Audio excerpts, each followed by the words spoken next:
ఈరోజు ప్రజలు వరి ఉత్పత్తిలో చాలా పోటీ పడి పెడుతున్నారు కాబట్టి ఎలాంటి క్రాప్ లాస్ లేకుండా వాటర్ మేనేజ్మెంట్ అనేది అత్యంత కీలకం కాబట్టి దాని మీద కూడా దృష్టి పెట్టాలి.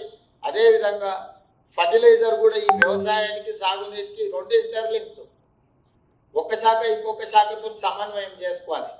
నాట్లు ఎంత వేసేదు, ఎంత అవసరం ఉంది, అక్కడ ఆదిలాబాద్ నుంచి మొదలు పెట్టి అచ్చంపేట వరకు వివిధ జిల్లాలలో కొన్ని రోజులు వెనక ముందు వర్షపాతం, గోదావరిలో ఆగస్టులో నీళ్ళు వస్తాయి నార్మలీ, కృష్ణాలో కొంచెం ముందు వస్తాయి.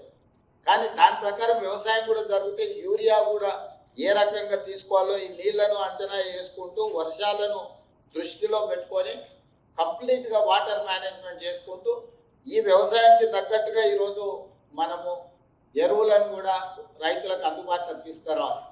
చాలా వరకు మన దగ్గర స్టాక్ ఉంది, బఫర్ స్టాక్ ఉంది. మన ఫ్యూచర్ రిక్వైర్మెంట్ ఆగస్టు మంత్కి స్టాక్ లేకపోతే కేంద్రం నుంచి తెచ్చుకుంటాం.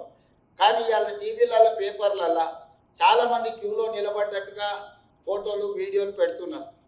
ప్రజలని ఎరువులు దొరకడం లేదని ఒక ఆర్టిఫిషియల్ షార్టేజ్ క్రియేట్ చేసి లేదా ప్రజల్ని సోషల్ మీడియాలో భయపెట్టి ఎరువులు అయిపోతున్నాయి, ఎరువులు దొరకడం లేదని జనాలు ముందస్తుగానే షాప్ 10 గంటలకు తెరిస్తే 7 గంటలకి వచ్చి జనాలు నిల్చునే పరిస్థితి కల్పిస్తున్నారు.